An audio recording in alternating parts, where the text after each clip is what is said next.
오늘 하나님의 말씀을 우리 함께 보도록 하겠습니다. 창세기 19장 1절에서 13절까지의 말씀을 보겠습니다. 창세기 19장 1절에서 13절까지의 말씀입니다. 우리 한 절씩 교독하도록 하겠습니다. 19장 1절에서 13절까지 말씀입니다. 제가 먼저 한 절이 있습니다. 저녁 때에 그 두 천사가 소돔에 이르니 마침 롯이 소돔 성문에 앉아 있다가 그들을 보고 일어나 영접하고 땅에 엎드려 절하며 이르되 내 주여 돌이켜 종의 집으로 들어와 발을 씻고 주무시고 일찍이 일어나 갈 길을 가소서. 그들이 이르되 아니라 우리가 거리에서 밤을 새우리라. 롯이 간청하매 그제서야 돌이켜 그 집으로 들어오는지라. 롯이 그들을 위하여 식탁을 베풀고 무교병을 구우니 그들이 먹으니라. 그들이 눕기 전에 그 성사람 곧 소돔 백성들이 노소를 막론하고 원근에서 다 모여 그 집을 에워싸고 롯이 부르고 그에게 이르되 오늘 밤에 내게 온 이 사람들이 어디 있느냐 이끌어내라. 우리가 그들을 상관하리라. 롯이 문 밖에 무리에게로 나가서 뒤로 문을 닫고 이르되 청하노니 내 형제들아 이런 악을 행하지 말라. 내게 남자를 가까이 하지 아니한 두 딸이 있노라. 청하건대 내가 그들을 너희에게로 이끌어내리니 너희 눈에 좋을 대로 그들에게 행하고 이 사람들은 내 집에 들어왔은즉 이 사람들에게는 아무 일도 저지르지 말라. 그들이 이르되 너는 물러나라. 또 이르되 이자가 들어와서 거류하면서 우리의 법관이 되려 하는도다. 이제 우리가 그들보다 너를 더 해하리라 하고 롯을 밀치며 가까이 가서 그 문을 부수려고 하는지라. 그 사람들이 손을 내밀어 롯을 집으로 끌어들이고 문을 닫고 문 밖에 무리를 대소를 막론하고 그 눈을 어둡게 하니 그들이 문을 찾느라고 헤매었더라. 그 사람들이 롯에게 이르되 이외에 내게 속한 자가 또 있느냐? 내 사위나 내 자녀나 성 중에 내게 속한 자들을 다 성 밖으로 이끌어내라. 함께 있습니다. 그들을 대한 부르짖음이 여호와 앞에 크므로 여호와께서 이곳을 멸하시려고 우리를 보내셨나니 우리가 멸하리라. 아멘. 네, 오늘 제목은 건강한 가정, 거룩한 나라입니다. 우리 함께 같이 한번 선포해 볼까요? 건강한 가정, 거룩한 나라. 우리 한 번 더 외칩니다. 건강한 가정, 거룩한 나라. 아멘. 네, 우리가 서 있는 이곳이 거룩한 나라가 되고 또 우리가 속해 있는 가정이 거룩한, 건강한 가정이 되기를 주님의 이름을 축복합니다. 혹시 오늘 이 제목을 보시고 떠오르는 생각이 있으십니까? 네, 떠오르는 생각이 없으신가요? 우리 10월 마지막 주일, 무슨 주일이었죠? 종교개혁 주일이었습니다. 10월 27일이었습니다. 그래서 12.7이라고도 불립니다. 자, 그날 한국에서는 초교파적으로 연합예배와 큰 기도 모임을 갖게 되었습니다. 저희 교회에서도 수요 예배 때, 새벽 예배 때 함께 기도 제목을 나누고 마음을 모으면서 함께 기도했습니다. 한국에 있었다면 꼭 참석하고 싶은 그런 예배였지만 온라인으로나마 위안을 삼으며 나라를 위해서 또 백성들을 위해서 함께 기도하면서 그 시간을 보냈습니다. 그날 집회 관계자 추산으로 110만 명이 모였다고 합니다. 언론에서는 더 많이 축소해서 이야기를 했지만 110만 명 정도가 모였다고 합니다. 참석하고 간 사람들, 또 온라인으로 참여한 사람들까지 모두 합치면 예상했던 대로 한 200만 정도가 모였다라고 그렇게 추정을 하고 있습니다. 광화문에서부터 서울역, 여의도까지 서울의 곳곳에 많은 사람들이 빽빽히 모여서 기도하고 예배하였습니다. 자, 그렇다면 이 12.7 모임을 시작한 계기가 있을 텐데 그것이 무엇이었을까요?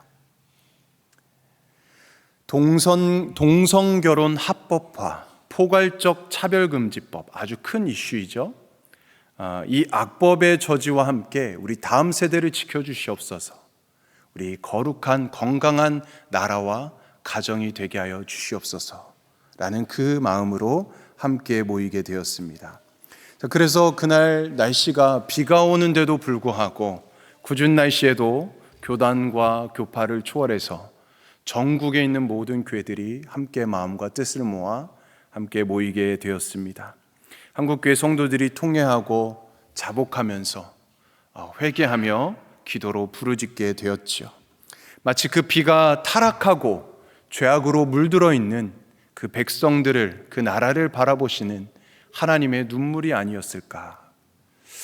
또한 한편으로는 그럼에도 깨어있는 백성들이 있기 때문에, 그래서 하나님 앞에 회개의 눈물로 기도하는 그 백성들을 바라보시면서 기쁨의 눈물을 흘리신 것은 아니었을까라는 그런 생각도 해보게 되었습니다. 자, 그래서 이 수많은 인파가 모여서 하나님께 기도하고 또 예배함으로써 하나님께서 어떤 역사를 이루어 가실까 너무나도 기대가 됩니다. 대한민국뿐만 아니라 전 세계에 이미 동성애를 옹호하고 합법화하는 나라들에게 강력한 메시지를 전달했다고 생각합니다.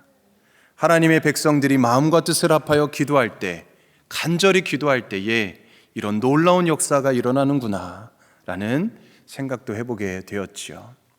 자, 이 10.27, 10월 27일 예배가 일회성으로는 끝나긴 하였지만 그 기도를 들으신 하나님께서 과연 앞으로 어떤 일들을 이루어 가실지, 어떻게 역사하실지 너무나도 기대가 되고 소망이 되는 것이죠. 벌써 영국의 BBC에서 이 10.27을 다큐로 만들고자 우리 세계로교회 소년보 목사님한테 제안을 했다고 합니다. 이 하나님의 절대 진리 앞에서 모든 백성들의 회개하고 순복하고 모든 가정과 교회와 나라가 살고 한국 교회와 세계 교회가 부흥을 새롭게 경험하는 그런 계기가 되기를 소망합니다. 또 이 거룩한 물결이 세계를 뒤덮기를 소망합니다. 이 일을 위해서 끊임없이 우리나라 대한민국과 또한 우리 미국 땅과 또 세계와 열방을 위해서 우리 성도님들께서 끝까지 함께 마음을 모아서 기도해 주시기를 부탁드립니다. 이렇게 거룩한 물결이 우리나라를 통해 이루어지는 것을 보면서 오늘 본문 말씀을 함께 나누고 싶었습니다. 말씀을 나눌 때에 저와 우리 모두에게 도전과 은혜가 되어지기를 주님의 이름을 축복합니다. 오늘 본문은 우리가 잘 알고 있는 말씀 내용입니다. 소돔과 고모라 땅, 하나님의 심판을 받아서 그 죄악으로 인하여 멸망을 받은 그 땅입니다. 학자들은 이 소돔과 고모라의 위치가 오늘날의 이 사해바다일 것이다 라고 추측을 합니다. 그 주변이라고도 생각을 하고요. 그 근거는 그 사해 근처에 소금 기둥이 너무나도 많다는 것이죠. 사람들은 그 소금 기둥 중 일부가 롯의 아내일 것이다 라고 추측을 하기도 합니다. 소돔과 고모라는 지진과 유황불로 심판을 받게 되었습니다. 이제는 바닷물이 그곳을 덮어서 흔적도 없이 없는 곳이 되어버렸습니다. 자, 그렇다면 소돔과 고모라가 이처럼 처참한 그 심판, 그 멸망을 당한 이유가 무엇일까요? 우리가 잘 아는 것처럼 죄 때문에 그렇습니다. 자, 그런데 그렇게 그들이 멸망으로 이끌었던 죄는 무엇이었을까? 흔히 사람들은 소돔과 고모라의 죄를 성적 타락이다, 성적 타락에서 찾고 있습니다. 영어 단어 중에 소돔이라는 단어가 있습니다. 이것은 동성애나 수간 등 그런 비정상적인 성행위를 가리킬 때 사용하는 단어입니다. 이 소돔이라는 단어가 파생될 정도로 소돔은 성적으로 타락했던 곳이지요. 오늘 본문 말씀에서 그것을 우리가 확인해 볼 수 있습니다. 두 천사가 롯의 집에 들어가자 그날 밤에 소돔의 주민들이 젊은이나 노인이나 할 것 없이 몰려들게 되었습니다. 몰려와서는 5절 말씀에 보니까 오늘 밤에 내게 온 사람이 어디 있느냐 이끌어내라 우리가 그들을 상관하리라 라고 요구하고 있는 것이죠. 자, 여기서 상관하라, 상관하다라는 단어는 동성애를 의미하는 단어입니다. 상관하다. 남자와 남자의 이 동성애를 의미하는 단어이죠. 자, 이에 롯이 손님들을 해하지 말고 대신에 자기 두 딸을 내어놓겠다라고 말합니다. 롯의 이런 반응도 참 이해가 되지는 않습니다. 받아들이기 힘듭니다.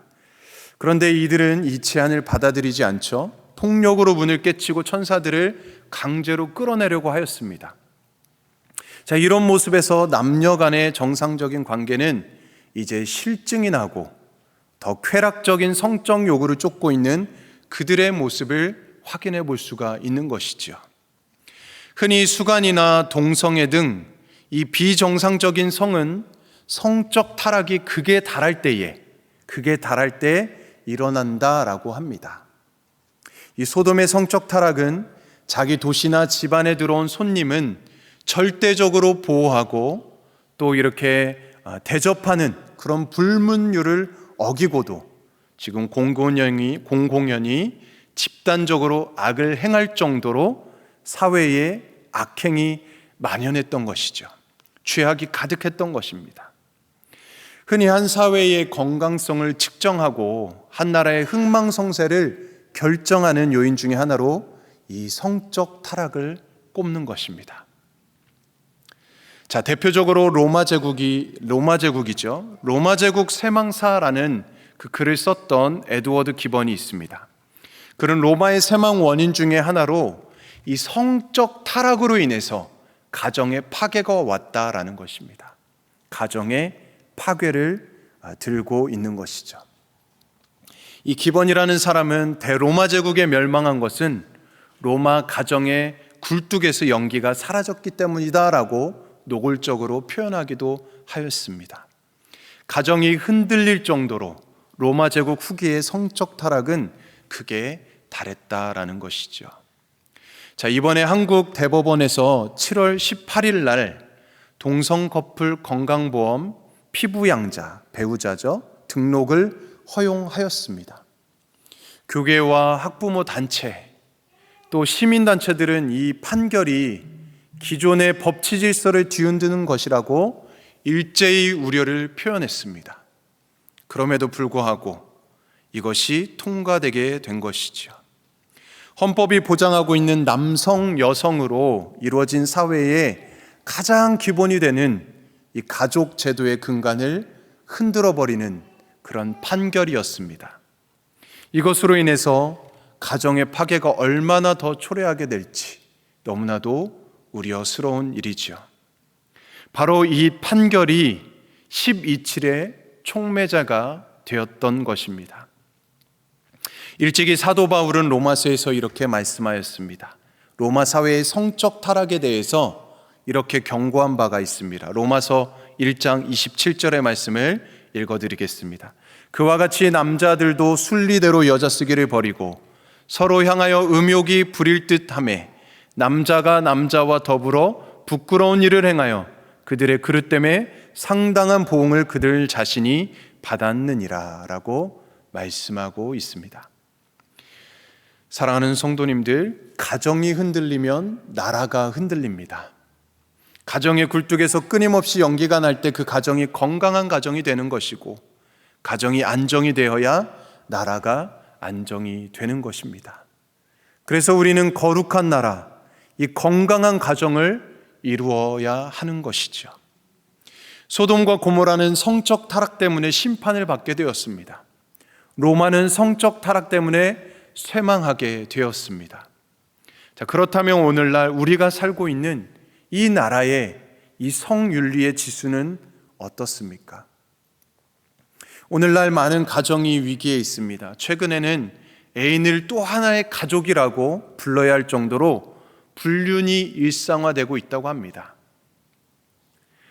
참 이해하기 힘든 일들이 요즘 세상에서 버젓이 일어나고 있습니다. 이해할 수 없습니다. TV 드라마에서는 정상적인 사랑은 이제 흥미가 없다고 합니다. 그래서 불륜이 더 재미있다고 다들 말하고 있습니다. 이제는 공공연히 동성애가 주요 소재로 등장하기도 하고 있습니다. 퀴어 축제들이 나타나기도 하고 있습니다.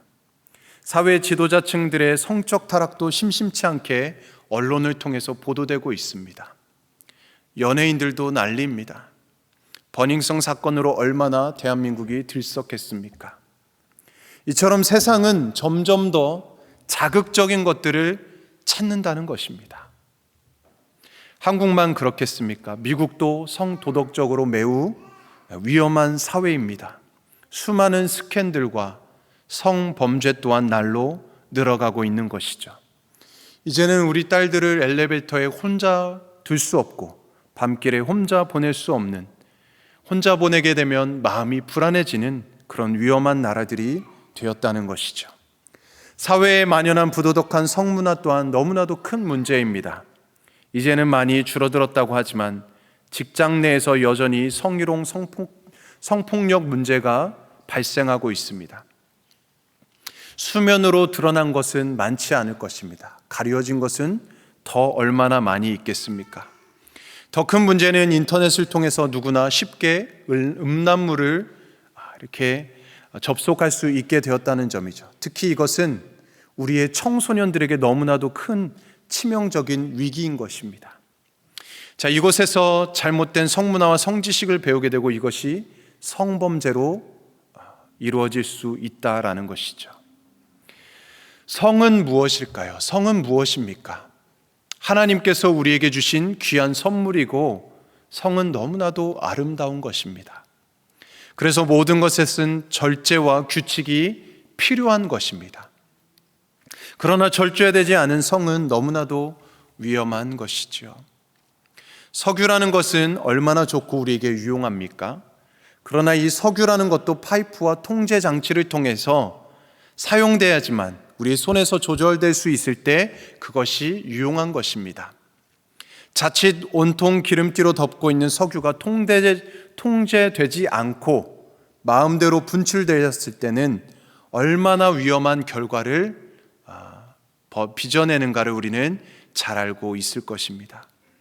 이처럼 성문화의 타락 정도는 그 사회의 건강성을 판단하는 지표입니다. 소돔과 고모라는 이런 성적인 죄악 때문에 심판을 당했다라는 이 사실을 우리가 기억하면서 우리는 경각심을 가져야 할 것입니다. 자, 이처럼 소돔이라는 불의한 세상 가운데 사는 롯은 늘 갈등이 많았을 것입니다. 삶의 양식이 달랐기 때문이지요. 이번 경우도 마찬가지입니다. 손님들을 해하려는 그들의 행위에 대해서 이러한 악한 일을 하지 말라고 하자 오히려 그들이 반발하였습니다. 9절 말씀을 보게 되면 이자가 들어와서 거류하면서 우리의 법관이 되려 하는도다. 이제 우리가 그들보다 너를 더 헤아리라 라고 말씀합니다. 롯이 소돔 땅에서 이방인으로 살게 된 지 한 20년 가까이 될 터인데 그는 아직도 이방인으로 살고 있습니다. 롯의 삶의 양식과 소돔의 양식이 같지 않았기 때문입니다. 롯은 비록 아브라함을 떠났지만 하나님을 아는 사람이었고 하나님의 법도를 아는 사람이었습니다. 그러니 소돔인들의 이 생활 양식과는 어울리지 않을 수밖에 없는 것이지요. 소돔은 폭력과 불법, 탐욕과 정욕이 가득한 땅이었습니다. 그런 가운데서도 롯은 소돔의 생활 양식에 물들지 않기 위해서 의롭게 살려고 발부둥 쳤을 것입니다. 그것이 소돔인들에게는 불만이었을 것입니다. 그러나 그 결과 롯은 소돔 땅에서 영원한 이방인으로 살 수밖에 없었지요. 소돔인의 삶에 타협을 했더라면 그들이 이런 취급을 하지 않았을 것입니다. 롯의 모습은 세속사회를 살아가는 우리들의 모습을 보여주기도 합니다. 서로 추구하는 가치관, 목표가 너무나도 다르기 때문이지요. 핏줄을 나는 한 가족이 만나더라도 예수님을 믿는 자와 그렇지 않은 사람은 주요 관심사나 이런 것들이 너무나도 다릅니다. 세상의 관심은 지평수 자랑하는 것이고 자식 자랑하는 것이고 물질과 지위를 자랑하는 것이고 힘 있는 사람을 우대하는 것일 것입니다. 그러나 예수님을 믿는 사람의 자랑거리는 십자가이고 하나님의 말씀이 자랑거리일 것입니다. 그 안에 생명이 있는지 내가 사랑으로 돌봐야 할 사람을 없는지를 먼저 살피는 것이죠. 여러분, 우리가 예수를 제대로 믿는 사람이라면 롯처럼 우리의 법관이 되려 하는도다라는 이러한 불편의 말을 듣는 그 불편을 감수하고 감당해야 할 것입니다. 그러나 더 근본적으로 롯의 삶이 이렇게 어렵게 된 이유는 그가 살지 않아야 할 곳에서 살았기 때문이었습니다. 롯은 소돔이 악하다는 것을 알고 있었습니다. 그렇지만 소돔의 풍요로움 때문에 그곳에서 이전하였습니다. 그러나 소돔에서 롯은 결코 평안한 삶을 살 수 없었지요. 소돔으로 이전한 지 얼마 되지 않아서 도시 국가 간의 전쟁이 일어나서 포로로 잡혀간 위기가 되었습니다. 그러다 아브라함의 도움으로 겨우 풀려나기도 했습니다. 그런데 여전히 그곳에서 살아가고 있는 것이죠. 오래 살았지만 계속 이방인 취급을 받으면서 살아가고 있습니다. 결국 소돔성이 망하고 그동안 자신이 모았던 재산을 다 잃어버렸고 자기의 아내마저 소돔 기둥이 되는 비참한 운명을 맞이하고 말았습니다. 그 근본적인 이유는 롯이 살지 말아야 할 곳에서 살았기 때문입니다. 우리가 술 먹는 자리에서 술을 먹지 않기가 쉽지 않을 것입니다. 그곳에서 술을 먹지 않게 해달라고 기도해도 그 유혹을 이겨내기 어렵겠지요. 아예 그 자리에 가지 않는 것이 상책일 것입니다. 복 있는 자리에 있어야 하지 복을 받는 것이지, 복 없는 사람 옆에 있으면 같이 화를 당할 수도 있습니다. 의인들의 자리에 함께 있어야 의를 행하기 쉽지, 악인들의 자리에 있으면 같이 악에 동조되기 쉬운 것입니다. 자, 그렇다면 신앙인들은 세상을 떠나 다 산속에 들어가서 살아야 될 것일까요? 그것은 아니겠지요. 우리가 이 세상 밖으로 벗어나 살 수는 없을 것입니다. 그러나 그렇다 할지라도 자기가 앉아야 할 자리, 자기가 있어야 할 곳을 잘 우리가 가려야 하는 것입니다. 복 있는 사람은 악인의 꾀를 쫓지 않습니다. 죄인의 길에 서지 않습니다. 오만한 자리에 앉지 않습니다. 세상 속에 살면서도 우리는 늘 의의 공동체와 함께 해야 하는 것이죠. 그리고 의의 공동체를 우리가 만들어 가야 되는 것입니다. 여러분, 우리 믿음의 가정, 교회 공동체가 바로 이런 의의 공동체입니다. 의의 공동체 안에서 우리가 위로를 받고 도전을 받고 힘을 얻어서 세상에서 복 있고 의로운 길을 걸어가는 것이지요. 롯은 잊지 말아야 할 곳에 너무나도 오랫동안 혼자 있었습니다. 그러다가 결국 부끄러운 운명을 당하고 말았습니다. 지금 있는 여러분의 자리가 의로운 자리이기를 바랍니다. 복 있는 자리이기를 바랍니다. 하나님께서 기뻐하시는 자리이기를 주님의 이름으로 축복합니다. 그를 통해서 우리가 속한 모든 곳이 거룩한 나라가 되고 거룩한 가정이 되고 건강한 가정이 되고 그 선한 영향력이 주변으로 확산되어져 가기를 주님의 이름으로 간절히 축원드립니다. 아멘.